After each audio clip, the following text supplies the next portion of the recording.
Welcome to One Point Japanese. Today's Japanese lesson, grammar.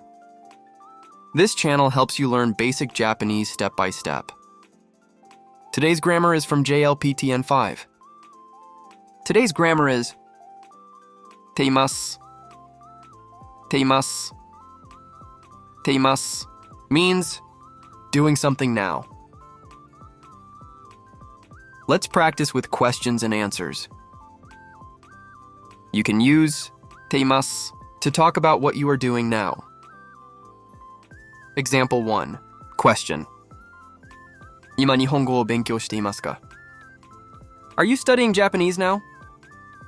Answer. はい、勉強しています. Yes, I am studying. Example 2. Question. 今音楽を聴いていますか? Are you listening to music now?